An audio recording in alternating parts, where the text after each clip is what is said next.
من هم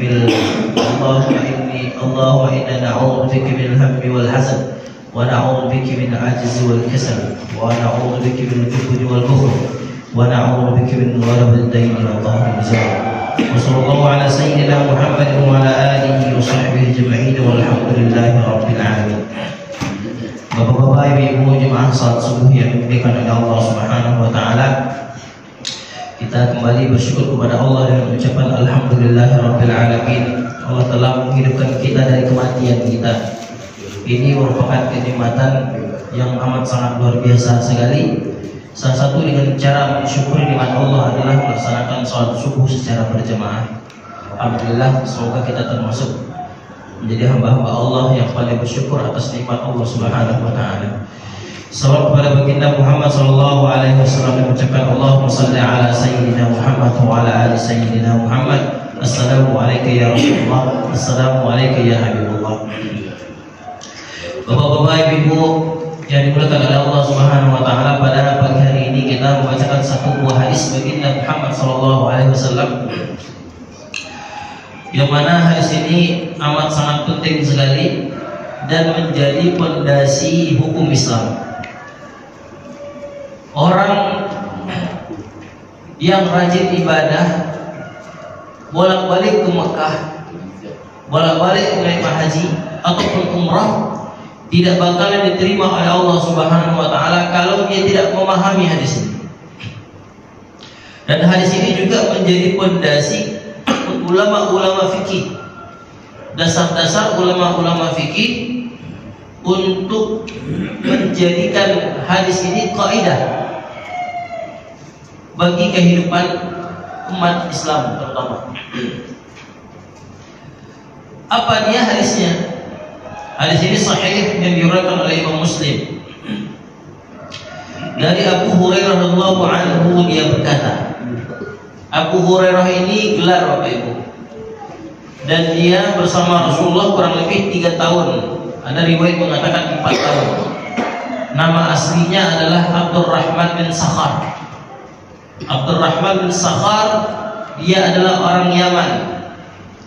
3 tahun bersama Rasulullah SAW, tetapi dia adalah orang yang paling banyak meriwayatkan hadis baginda Muhammad SAW. Makanya kalau misalnya kita membaca hadis dan kebanyakan adalah Abu Hurairah, Abu Hurairah, Abu Hurairah, Abu Hurairah, dia cuma 3 tahun bersama Rasulullah, Pak. Tetapi dia meriwayatkan hadis itu 5.374 hadis. 5.374 hadis. Ada sahabat yang umurnya sebentar bersama Rasulullah cuma 3 tahun, tetapi dia sahabat yang paling banyak meriwayatkan hadis baginda Muhammad sallallahu alaihi wasallam. Kita, Pak, dari lahir Islam. Coba ya. Dari nenek moyang kita adalah Islam. Dibesarkan dalam keadaan Islam. Berboro hafal hadis. Bacaan sholat aja masih cemplung-cemplung, Pak. Nauzubillah, Pak ya. Apa katanya? Rasulullah sallallahu alaihi wasallam bersabda, "Innallaha thayyibun la yaqbalu illa thayyiban." Sesungguhnya Allah itu Maha baik, tidak menerima yang namanya tidak baik. Sesungguhnya Allah itu Maha baik, tidak menerima yang namanya tidak baik. Wa innallaha amara al-mu'minin bima amara bihi al-mursalin. Allah Subhanahu wa taala memerintahkan kepada kaum muslimin sebagaimana Allah Subhanahu wa taala juga memerintahkan kepada para rasul. Faqala ta'ala, dan Allah pun berfirman, ya ayyuhar rusul kulu minat thayyibati wa'malu shalihan. Wahai para rasul, makanlah oleh kalian dari yang baik-baik, wa'malu shalihan, dan berbuat baiklah oleh kalian, beramal solehlah kalian. Wa qala ta'ala, dan juga Allah Subhanahu wa taala berfirman dalam ayat yang lainnya, ya ayyuhalladzina amanu kulu min thayyibati ma razaqnakum. Hai orang-orang beriman, makanlah oleh kalian dari yang baik-baik yang telah kami berikan rezeki kepada kalian. Thumma dzakara ar-rajul yutilu safar. Kemudian Rasulullah SAW menyebutkan ada seseorang laki-laki yutilu safar dalam keadaan perjalanan jauh. Ash'atha aghara yamuddu yadayhi as-sama', yang mana pakaiannya compang-camping kusut berdebu. Kemudian dia menadahkan tangannya ke langit, dia mengatakan, ya Rabb, wahai Allah, wahai Allah, wahai Allah. Wa matma'uhu haram, makanannya haram. Wa masyrabahu haram, minumannya haram. Wa malbasuhu haram, pakaiannya dari yang haram. Wa ghudhiyatil haram, dan lambungnya pun perutnya dipenuhi dengan yang diharamkan oleh Allah Subhanahu wa taala. Fa anna yustajabu lah, maka bagaimana mungkin Allah Subhanahu wa taala fa anna yustajabu lah, maka bagaimana mungkin Allah Subhanahu wa taala mengabulkan segala permintaan Anda. Bapak Ibu Allah Subhanahu wa taala, apa maksud daripada innallaha thayyibun la yaqbalu illa thayyiban tadi itu? Sesungguhnya Allah itu baik, tidak menerima yang tidak baik. Maka para ulama mengatakan ada beberapa hal. Yang pertama adalah mencakup kepada akidahnya mesti baik. Mencakup kepada akidahnya mesti baik. Allah itu akan menerima amalan kita kalau akidah kita baik. Sebaliknya kalau akidah kita rusak, maka amal ibadah kita tidak diterima oleh Allah Subhanahu wa taala. Misalkan kita masih suka mendatangi pokok kayu, kita masih suka mendatangi dukun, ya, kalau sekarang ini namanya usduk, namanya ustadz dukun, Pak. Ustadz dukun ibu, banyak sekali ibu. Oke sorban, oke shawl gitu kan, oke jubah.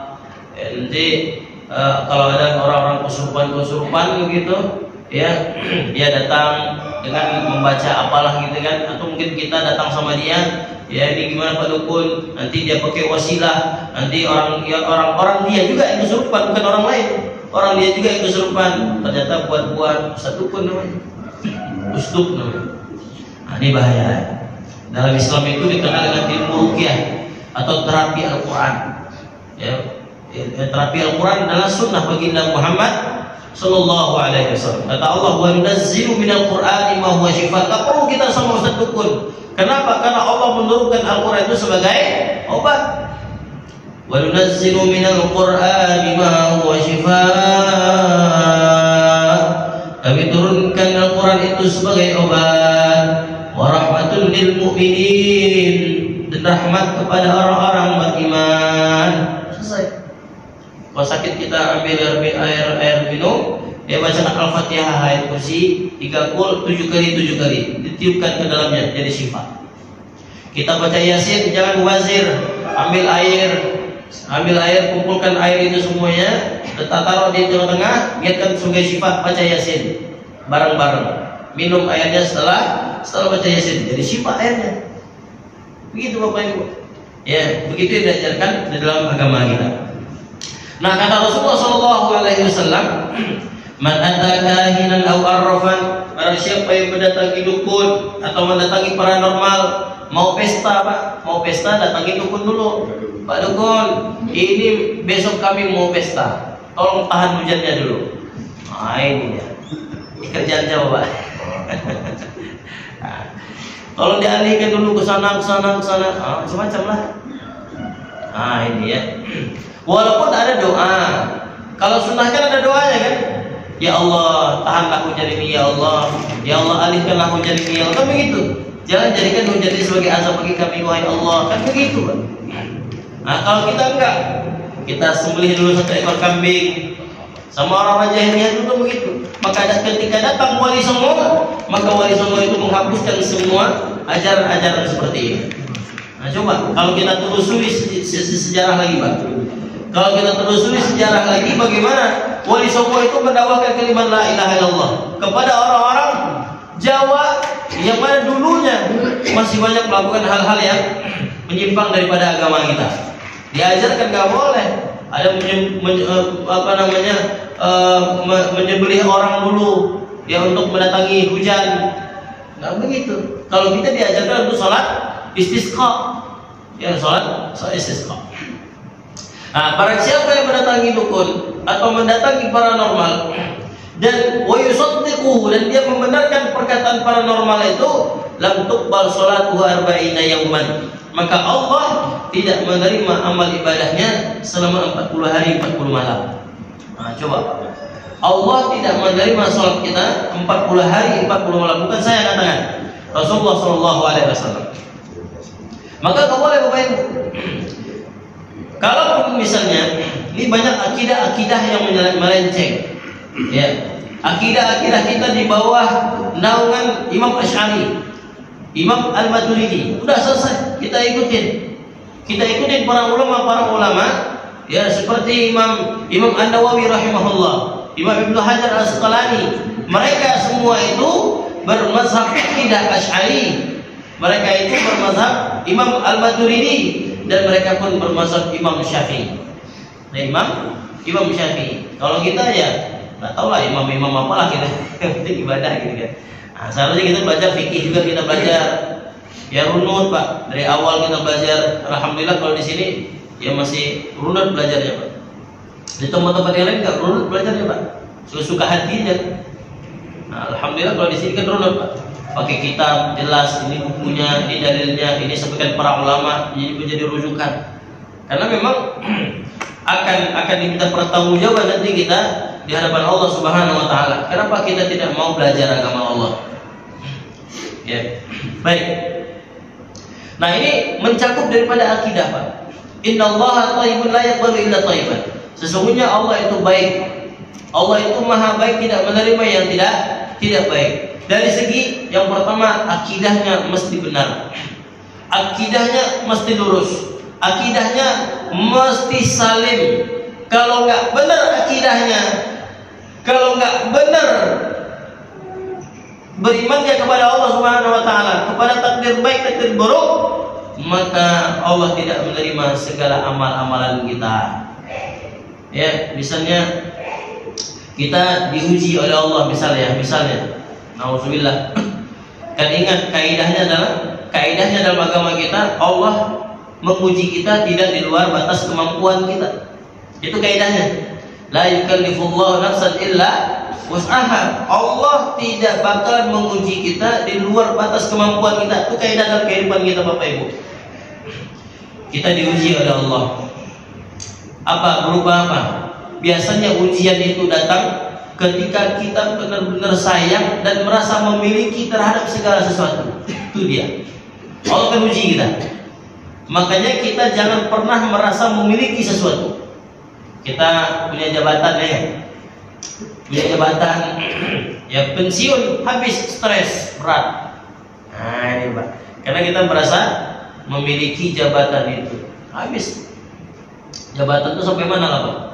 Kita punya anak misalnya, ternyata diambil oleh Allah Subhanahu wa taala anak kita, meninggal dunia, gila kita, ya stres. Kenapa? Karena kita merasa memiliki. Kita punya apa? Punya harta, banyak harta kita, aset kita banyak, rumah kita mewah, kebakaran misalnya, nauzubillah, stres berat kita Bapak Ibu, stres berat kita. Kenapa? Kalau ada jerih payah begini, diuji oleh Allah Subhanahu wa taala, kebakaran rumah kita, udah stres. Makanya kaidahnya adalah Allah itu menguji kita, ya pasti kita bisa keluar daripada ujian itu. Orang-orang Jepang kenapa banyak bunuh diri Pak? Orang Jepang kenapa banyak bunuh diri? Karena nggak siap menerima ujian dari Allah Subhanahu wa taala. Apakah ujian atau azab, wallahu a'lam. Yang jelas kita sebagai kaum muslimin jangan pernah merasa memiliki sesuatu. Ini adalah titipan dari Allah Subhanahu wa taala. Ada orang sakit, nggak terima dengan sakit yang diberikan oleh Allah Subhanahu wa taala. Ya sakit ini dan sakit itulah, mengutuk-kutuk kerjanya, menyumpah serapah, sumpah serapah. Kenapa saya yang sakit? Kenapa nggak orang itu? Kenapa saya begini? Kenapa saya begini? Iman yang paling tinggi itu adalah iman kepada takdir Allah Subhanahu wa ta'ala. Inilah takdir dari Allah, kita mesti beriman. Suatu saat pun kita bakal kembali kepada Allah Subhanahu wa ta'ala. Itu akidah, Pak. Itu akidah. Alhamdulillah kalau di sini kita juga belajar akidah ya Bapak Ibu ya. Baik. Nah, dari segi akidahnya mesti salim, mesti baik, mesti tidak melenceng daripada ajaran-ajaran yang disampaikan oleh Allah dan Rasulnya. Kemudian yang kedua, apa maksud daripada innallaha thayyibun la yaqbalu illa thayyiban tadi itu? Allah itu maha baik, tidak menerima yang tidak baik. Yang kedua adalah terkait tentang malu, hartanya. Kadang harta ini Pak, yang halal bawa pulang, yang haram bawa pulang, yang syubhat bawa pulang. Kemudian harta ini kita berikan kepada istri kita berikan kepada anak-anak kita. Apa akibatnya? Jangan berharap rumah tangga kita menjadi rumah tangga yang sakinah mawaddah warahmah kalau seandainya uang yang kita berikan kepada keluarga kita uang yang haram atau uang yang syubhat. Makanya orang-orang beriman dia tidak mau berhubungan dengan uang-uang yang haram. Ya, dengan uang syubhat saja dia tidak mau, apalagi uang yang haram. Karena apa? Karena uang yang syubhat dengan uang yang haram ini bakalan celaka akhirnya dunia dan akhirat. Makanya sebelum kaki anak Adam itu Pak, nanti di padang mahsyar, ya, sebelum kaki anak Adam itu beranjak ke tempat yang lain, yang pertama kali yang akan ditanya itu 5 hal. Di antaranya ada an malihi, tentang hartanya. Dari mana dia dapatkan hartanya, dan kemana dia belanjakan hartanya. 2 yang ditanya tentang harta Pak.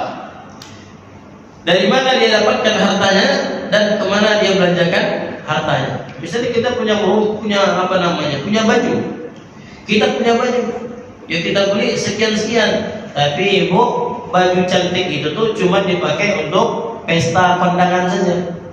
Dibawa sholat enggak? Bawa sholatnya pakai baju yang sudah 10 tahun. Ya. Pakai mukenanya yang sudah 10 tahun, sudah banyak kereta apinya. Ya, banyak bintik-bintik hitamnya, banyak kutu airnya, dibawa sholat. Kita Pak, baju kita banyak dalam lemari, tetapi yang kita pakai itu baju yang sudah lusuh. Ya, kita masuk ke masjid, kita bawalah sholat seperti itu. Nah, ini nanti baju-baju di lemari itu akan diminta pertanggungjawaban.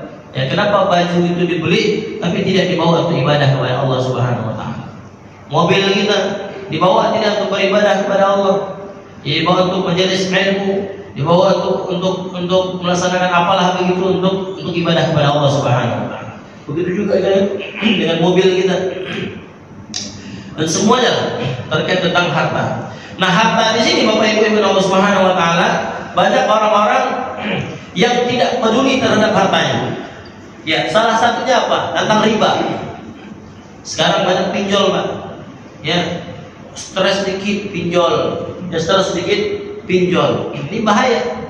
Ya, padahal pinjol itu bahagian daripada riba. Pinjol itu bahagian daripada riba. Maka orang yang memakan harta riba, Allah akan mengharamkan bagi dia itu masuk ke dalam surga Allah Subhanahu wa taala. Dan kehidupannya tidak bakalan berkah. Kata Allah Azza wa Jalla, alladzina ya'kuluna riba la yaqumuna illa kama yaqumul ladzi yatakhabbathu syaitanu minal mas. Orang yang memakan harta riba itu Bapak Ibu, orang yang memakan harta riba itu maka nanti akan dibangkitkan di padang mahsyar seperti orang yang kesurupan. Kata Allah. Di ayat selanjutnya itu fa in lam taf'alu fa'dharu biharbin minallahi wa rasulih. Kalau kalian tidak berhenti daripada memakan harta haram, memakan harta riba, maka Allah dan Rasulnya mengumandangkan peperangan kepada kalian. Coba. Allah dan Rasulnya akan memerangi kalian. Kalau Allah dan Rasulnya memerangi kita Bapak Ibu, kita mulai gimana coba? Fa illam taf'alu fa'danu biharbin minallahi wa rasulih. Kalau kalian tidak berhenti daripada perkara-perkara riba ini, maka Allah dan Rasulnya akan memerangi kalian. Ya, pinjam uang 100 juta dikembalikan 110 juta. Pinjam uang ke bank. Pinjam uang ke bank untuk apa? Gadaikan sertifikat PNS misalnya. Ya, berapa? 500 juta. Untuk bangun rumah, untuk beli mobil, untuk beli ini dan itu. Nanti diangsur tiap bulan sekian. Kemudian diganti 550 juta. Berarti ada penambahan 50 juta. 50 jutanya lah riba. Makanya nama lain daripada riba itu adalah az-ziyadah. Ada tambahan nominalnya. Makanya orang-orang jahiliyah mengatakan bahwa riba itu sama dengan jual beli, beda. Riba dengan jual beli beda. Ya, ahallallahu bai'a wa harrama riba. Allah menghalalkan jual beli dan mengharamkan riba. Ini kajian fikih muamalah. Kebetulan saya juga ngajar fikih muamalah. Ya. Di kampus di Ciputat situ. Ngajar fikih muamalah, perbankan syariah. Nah, di sini Bapak Ibu, orang yang tidak paham perkara-perkara riba ini, maka ini hidupnya bahaya. Ya, hidupnya bakalan bahaya, dunia dan akhirat. Maka secara bahasa riba itu adalah apa? Riba itu adalah ada tambahan yang enggak berbeda dengan jual beli. Kalau jual beli, kita beli barang, kita jual, modalnya 5.000, kita jual 10.000, dapat untung 5.000, halal. Ada barang. Ya, kita punya punya bisnis mobil misalnya, ya. Bisnis mobil. Mobil kita beli 80 juta misalnya. Xenia 80 juta misalnya. Tahun berapa itu, Pak? Enggak tahu. 80 juta misalnya. Kemudian kita jual penjual pedagang mobil, kita jual lah 85 per 80 juta, 90 juta. Maka lebih daripada 80 juta itu adalah keuntungan kita. Bisnis properti misalnya, jual beli tanah. Kita misalnya beli tanah itu seharga 150 juta. Kemudian kita jual jadi 250 juta, untung 100 juta, halal. Yang nggak boleh itu transaksi riba. Maka riba itu ada dua macam. Penting diingat, ada namanya riba fadl, ada namanya riba nasi'ah. Kalau riba fadl ini berkaitan tentang barang dengan barang. Ibu-ibu tukar emas dengan emas, nggak boleh. Ya, emas dengan emas. Misalnya emas dulu berbeda dengan emas sekarang, misal emas sekarang, emas dulu 5 gram emas, ternyata ditukar dengan emas sekarang yang lebih bagus menjadi 3,5 gram misalnya, ya kan? Atau lebih, karena emas dulu lebih baik misalnya menjadi 7 gram emas. Nah, 2 emas ini jadi riba. Nggak boleh. Uang dengan uang nggak boleh. Kalau kita mau lebaran Bapak Ibu, itu banyak orang yang jual apa? Jual uang, begitu ya? Uang receh di pinggir jalan.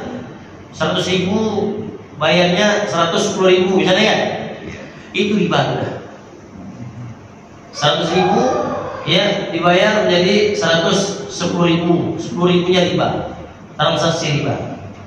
Nah, ini nggak boleh. Money changer gimana? Money changer ini sudah ada fatwa para ulama, mufti fatwa MUI mengatakan money changer itu halal hukumnya. Kenapa? Berbeda mata uang kita dengan mata uang mereka orang-orang luar.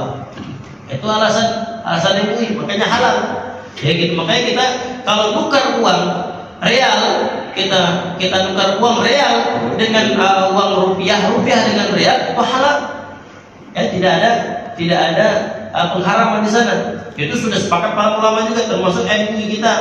MUI kita juga dia mengatakan dalam fatwa MUI-nya, ya money changer itu sudah halal, nggak apa-apa. Ya, tidak dipermasalahkan. Nah, ini terkait riba fadl. Maka riba itu ada emas dengan emas atau uang dengan uang, garam dengan garam, gandum dengan gandum. Ada sahabat terjadi di zaman Rasulullah SAW. Dia seorang pedagang. Ada orang datang membawa gandum, yang gandum itu apa? Gandum itu dengan gandum yang buruk ditukar dengan gandum yang lebih bagus. Katakanlah misalnya gandumnya 10 kilo, karena orang dulu makan gandum. Ya, gandumnya 10 kilo, datang ke pasar ditukar dengan gandum yang 5 kilo yang lebih bagus. Jadi ada kekurangan 5 kilo, kan begitu Pak? Rasulullah mengatakan jangan begitu, itu adalah riba. Seharusnya adalah gandum ini Anda jual dulu, maka hasil daripada penjualan gandum ini barulah diberikan gandum yang baru. Begitu caranya Pak. Begitu caranya Ibu. Nggak boleh serta-merta beras miskin. Raskin kan nggak enak banget dengar ya Pak ya. Raskin, Masya Allah. Nggak apa namanya, beras berkutu-kutu. Nah, seharusnya ini jangan dikasih untuk ayam sebenarnya Pak, bukan untuk orang. Makanya raskin itu nggak ada istilah raskin sebenarnya. Ya. Beras yang tidak layak dikonsumsi udah kasih sama beras, sama ayam, jangan kasih sama manusia. Jadi beras yang kualitasnya paling rendah dikasih sama rakyat miskin. Besok udah mati, besok di dalam barzakh diazab sama pemerintah seperti ini. Baik. Makanya kalau salah satu mengangkat mengangkat ekonomi kita ini Pak, salah satunya adalah apa?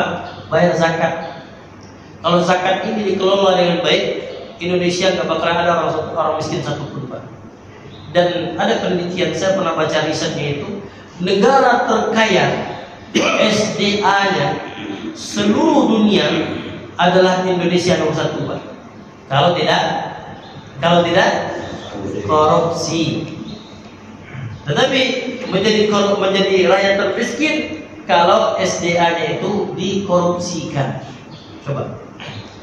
Platinum, uranium itu baru ditemukan Pak di mana? Di Papua kalau saya tidak salah Pak. Uranium itu Pak, itu satu kilo itu bisa membangkitkan tenaga listrik seluruh negara. Apa satu Indonesia, katakan Indonesia 1 kilo Pak.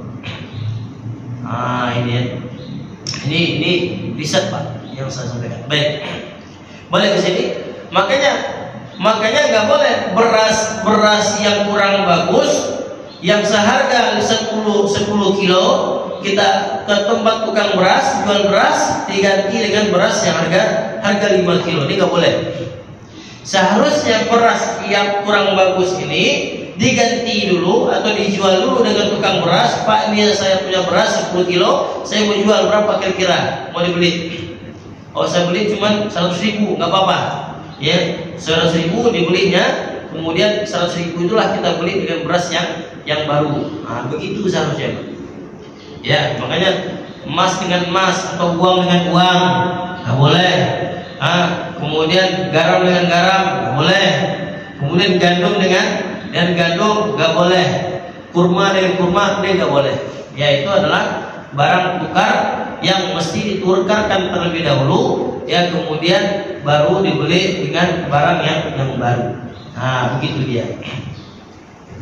Baik, Bapak Ibu yang Allah Subhanahu wa taala, itu yang pertama. Yang kedua, yang pertama, sesungguhnya Allah itu Maha baik, tidak menerima yang tidak baik, berupa akidahnya mesti baik. Yang kedua adalah harta yang mesti baik. Yang ketiga, qauluhu thayyibun, perkataannya mesti baik. Ini kadang-kadang rajin ibadah Ibu, rajin kajian, habis kajian ngumpi ceritain orang.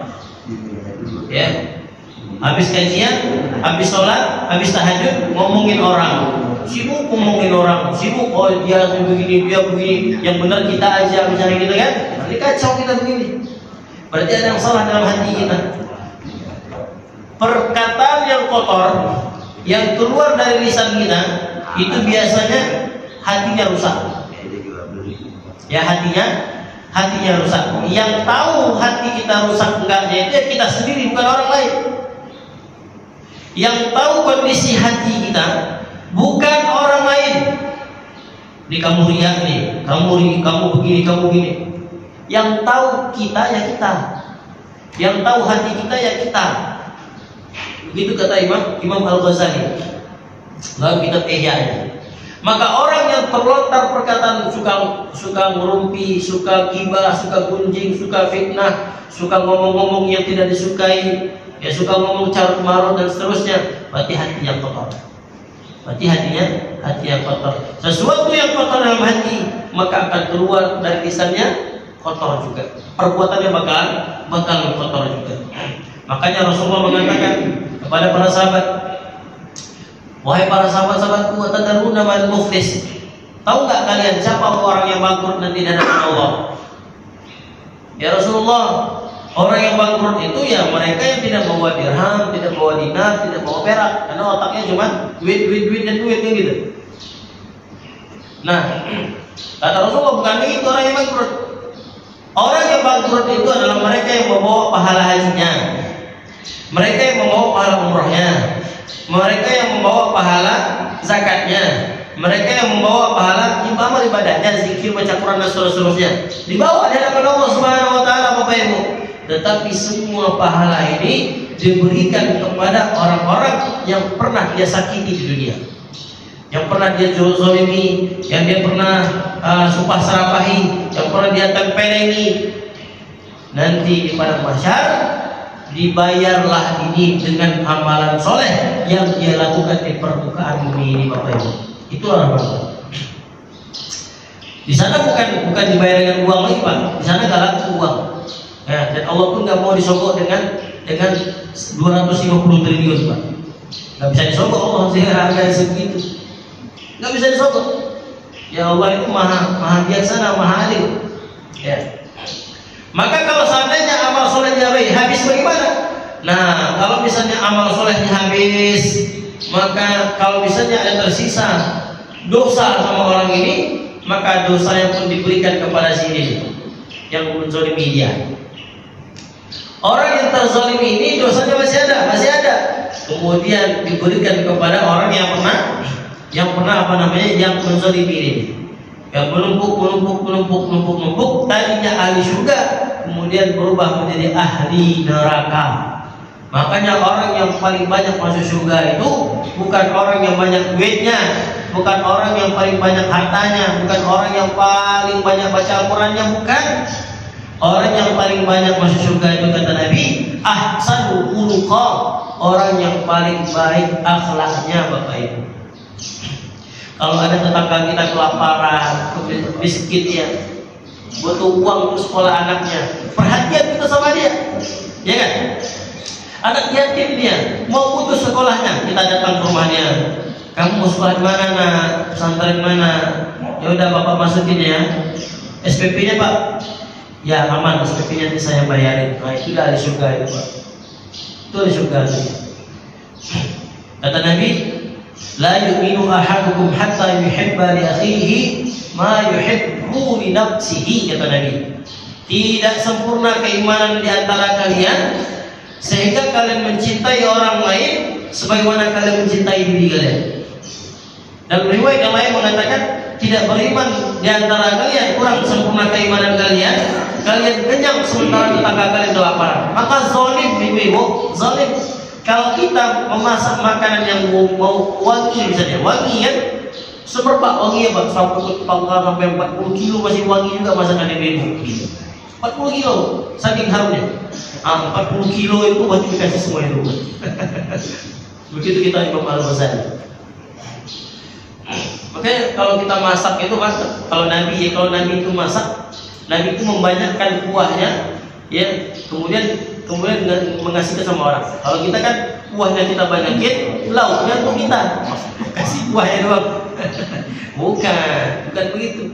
Ya kasihlah sama dagingnya juga, ya kasih sama semurnya juga, begitu. Nah, jadi kalau misalnya kita kenyang, tetangga kita juga mesti kenyang baik. Ya, jangan sampai ada anak yatim kita di sekitar Masjid As-Salam ini yang putus sekolahnya. Maka pesantren yang lagi saya bangun itu Pak di Pekanbaru itu bekerja sama, insya Allah bekerja sama dengan beberapa masjid yang mengelola anak yatim.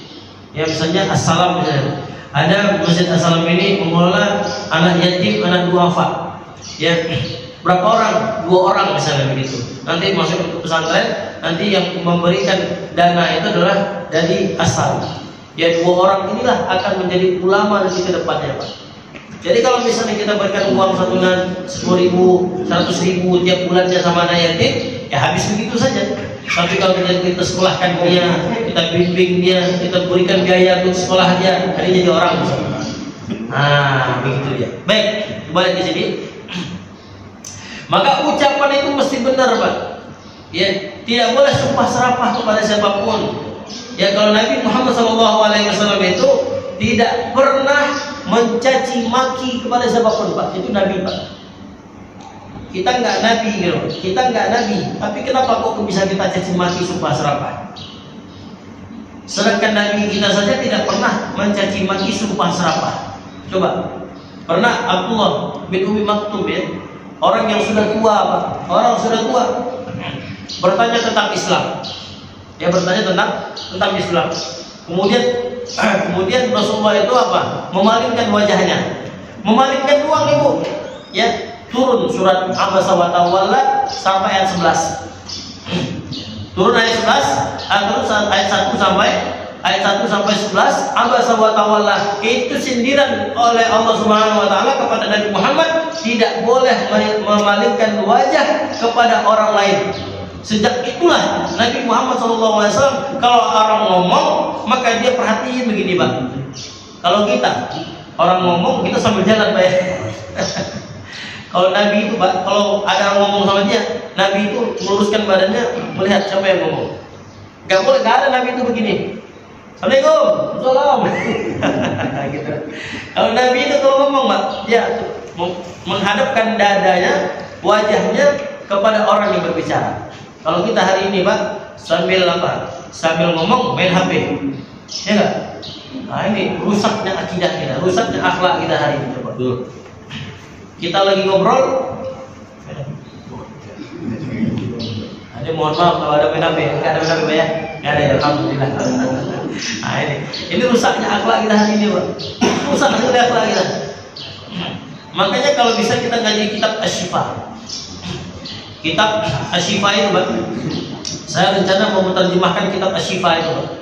Ya, karangan Qadiriyah, ahli hadis. Tapi saya lihat belum ada terjemahan kitab Asy-Syifa ini. Asy-Syifa ini kitab Imam Qadiriyah menceritakan kehidupan baginda Muhammad SAW. Itu luar biasa sekali kitabnya, Pak. Makanya kalau kita ngaji kitab ini, Pak, oh subhanallah. Mudah-mudahan kita bisa masuk surga bersama Rasulullah SAW. Amin.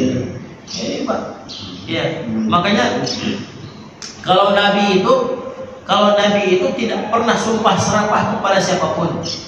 Jangankan sumpah serapah, kalau ngobrol pun Nabi itu memperhatikan orang lain tuh. Memperhatikan orang lain. Coba. Itu Nabi, Pak. Ya. Kalau Nabi ada orang ngobrol, Nabi itu tidak memotong potongan pembicaraannya sampai orang itu selesai bicara baru Nabi ngomong. Gitu deh. Kalau kita berbeda ya, kita belum selesai ngomong, dipotong begini, belum dikasih ngomong, dipotong begini. Wah, itu bukan ajaran Rasulullah SAW. Coba. Ini makanya Rasulullah itu suri tauladan kepada istrinya. Jangan ditanya Pak sama istrinya, Pak. Rasulullah itu nggak pernah kasar kepada istrinya, Pak. Coba. Kalau kita mau istri yang ngomong satu, kita ngomongnya 11. Itu terbalik kok enggak? Enggak ya? Terbalik. Ya. Suaminya ngomong satu, istrinya ngomong 100. Nah, kalau Nabi bukan begitu. Ya, kalau kita meniru akhlak Nabi Muhammad SAW bukan begitu. Apa yang ditanya dijawab, apa yang ditanya dijawab. Ya, bukan melenceng kemana-mana ya, melebar kemana. Nah, itu Nabi Muhammad SAW. Nah, makanya Rasulullah mengatakan, "Man kana yu'minu billahi wal yawmil akhir," orang yang beriman kepada Allah, beriman kepada hari akhir, falyaqul khairan aw liyasmut, maka hendaklah dia berkata-kata yang baik. Kalau nggak ada perkataan yang baik yang terucapkan dalam lisannya itu, lebih baik diam. Makanya kata Imam Syafi'i kalau saya tidak salah itu, ya, fakir qabla takallum. Itu kata Imam Syafi'i. Ya, dalam apa namanya? Dalam manaqibnya. Fakir qabla takallum. Ya, berfikirlah engkau sebelum engkau berbicara. Coba. Supaya apa? Dengan ucapan itu jangan ada orang tersindir, jangan ada orang yang tersakiti. Nah, kalau ini sekarang mungkin lisan kan berbicara, tangan yang berbicara. Ya, share berita hoax, ya Pak. Share berita hoax, ini si fulan berzina, si fulan begini. Padahal beritanya hoax, sudah nikah dibilang berzina. Coba. Kalau dalam hukum Islam, orang yang men-share berita seperti itu kan, maka dia wajib diqazaf namanya. Qazaf itu apa? Fitnah. Orang yang fitnah orang lain untuk berzina, maka diqazaf sebanyak 100 jaldah. Cambuk 100 kali, Pak. Coba. Gitu ya. Nah, ini perlu diperhatikan ya perkataan kita, Pak. Makanya fakir qabla takallum, berfikirlah kita sebelum kita berbicara. Sebelum kita berbicara, kira-kira orang sakit hati kan? Sebelum kita berbicara, ada maslahat apa tidak? Sebelum kita berbicara, ada baik apa enggak kita ngobrol? Nabi itu kalau dia nggak diajak ngobrol, ya benar. Tapi kalau Nabi itu diajak ngobrol, asik. Begitu dalam kitab Qadiyah. Baik. Kemudian yang terakhir berkaitan dengan apa? Dengan perbuatannya mesti baik. Jadi akidahnya mesti baik, hartanya mesti baik, ucapannya mesti baik, perbuatannya mesti baik. Perbuatan mesti baik. Nabi Muhammad SAW ma daraba syai'an. Nabi itu tidak pernah memukul siapapun. Nabi itu tidak pernah memukul, menempel, tidak pernah Nabi, Pak. Dan Nabi tidak pernah membunuh siapapun kecuali dalam keadaan jihad di jalan Allah Subhanahu wa taala. Ini orang enak saja menempelin orang lain. Istri pun ditempelin, Pak. Ini orang yang KDRT ini laporkan ke polisi aja, Bu. Kalau ada suami-suami yang kurang ajar sama istrinya, suka menempelin, nendang, laporkan ke polisi. Mati aja sana. Jangan pikir. Ini kurang ajar. Ini kalau ada suami yang suka menempelin, itu suami banci namanya. Bencong. Ya, kalau berani mainlah di MMA itu, lahi di sana. Ya berani ya main di sana. Main data sering. Jangan main sama istri yang nggak ada tenaga seperti itu, yang lemah dia. Kemudian kita tempelin dia. Nauzubillah, tidak boleh. Nabi Muhammad SAW tidak pernah menempelin siapapun, menempelin budak saja nggak pernah. Coba, budak aja nggak pernah ditempelin. Nah, kalau kita salah istri dikit ditempelin, nanti nauzubillah. Ini suami yang kurang ajar. Ya, suami yang memang benar-benar kurang ajar, gak ada otaknya. Itulah bahasanya. Nah, itulah nauzubillah. Semoga Allah perbaiki akhlak kita, Pak. Bapak Ibu Allah Subhanahu wa taala. Nah, kemudian ya di hadis yang tadi yang panjang itu, ya kemudian Nabi Muhammad SAW ya menyebutkan ada seorang laki-laki yang dalam keadaan safar. Nah, dalam keadaan safar ini, Pak, kita pun disunahkan untuk memperbanyak doa. Memperbanyak doa. Kata Nabi Muhammad SAW ada tiga doa yang pasti dikabulkan oleh Allah Subhanahu wa taala. La syakka fihinna, mustahil untuk ditolak. Salah satunya adalah da'watul musafir. Doanya orang dalam keadaan perjalanan jauh. Ya, kalau kita berangkat umroh nih, Pak. Insyaallah saya berangkat umroh bawa jemaah, Pak. Alhamdulillah. Tanggal minggu depan. Ya, tanggal 19 insyaallah berangkat umroh. Alhamdulillah. Agustus berangkat umroh lagi. Alhamdulillah. Ini kalau orang, apalagi kalau misalnya kita berangkat umroh, itu doanya apalagi mustajab sekali. Kalau misalnya kita mudik ya dari Jakarta ke Jawa dan seterusnya, itu selama perjalanan itu Bapak Ibu, itu doanya mustajab. Doanya mustajab. Perbanyak doa. Ya, perbanyak berdoa, minta kepada Allah Subhanahu wa taala ketika kita dalam keadaan safar, selama safarnya itu tidak melakukan kemaksiatan. Ya, makanya berlakulah hukum safar, boleh jamak, boleh qashar.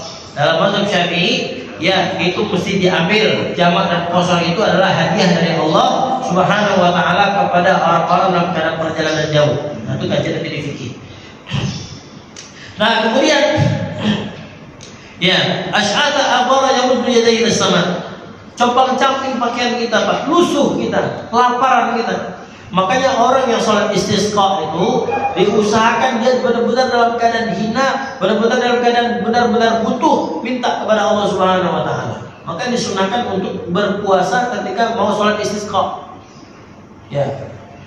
Tidak makan, tidak minum, ya, kemudian meminta kepada Allah Subhanahu wa taala agar turunkan hujan. Nah, ini menandakan, dan ada dalam hadis ini juga dikatakan bahwa salah satu adab seseorang dalam keadaan berdoa adalah dia menadahkan tangannya ke langit.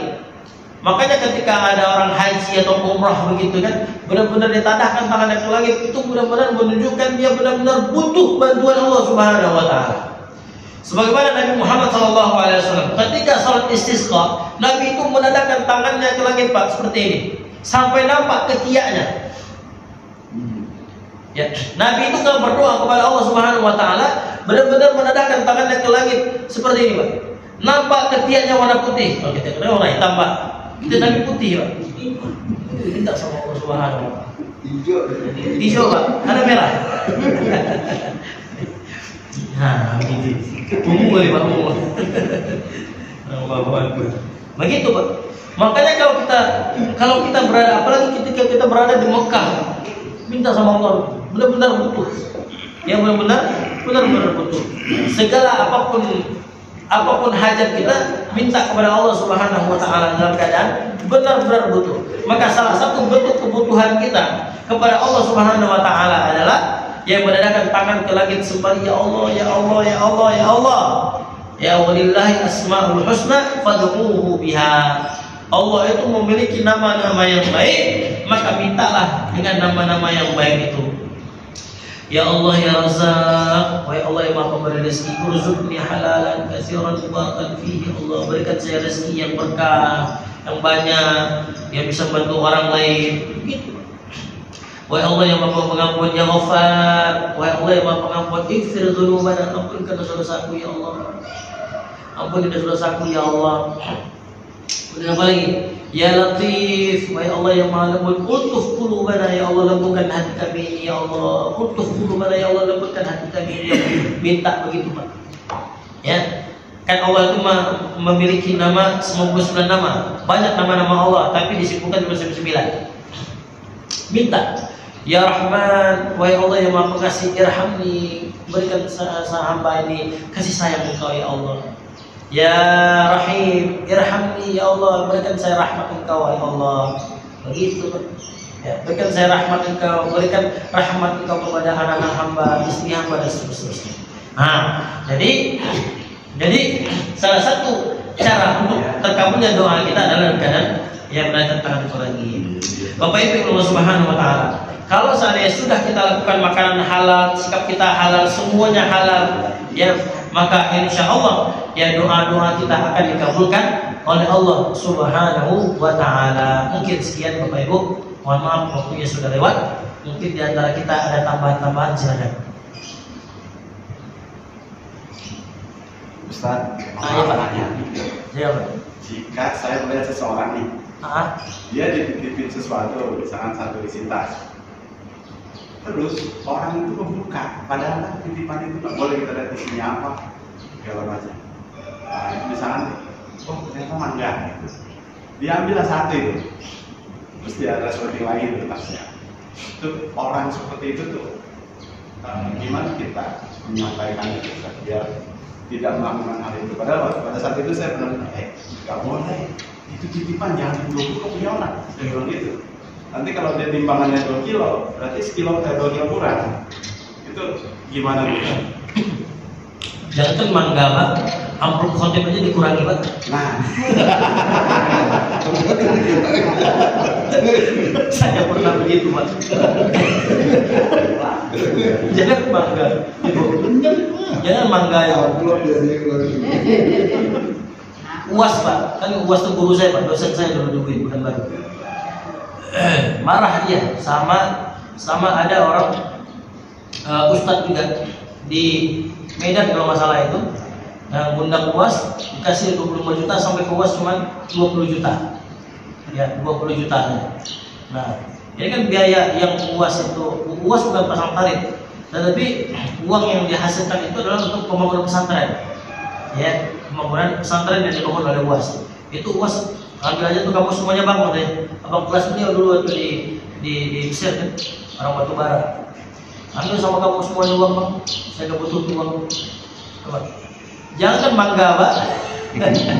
Khotib saja dikurangi Pak. Dapat honor 1 juta, diambil sama yang ngasihnya 2 juta 250, sisa 750. Itu zalim. Itu zalim, nggak boleh. Ya mangga, mangga saja dikurangi, apalagi honor. Itu bisa beli berapa kilo mangga itu Pak.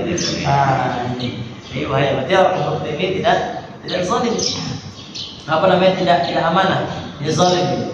Ya, ini kata Rasulullah SAW, ayatul munafik salah satu.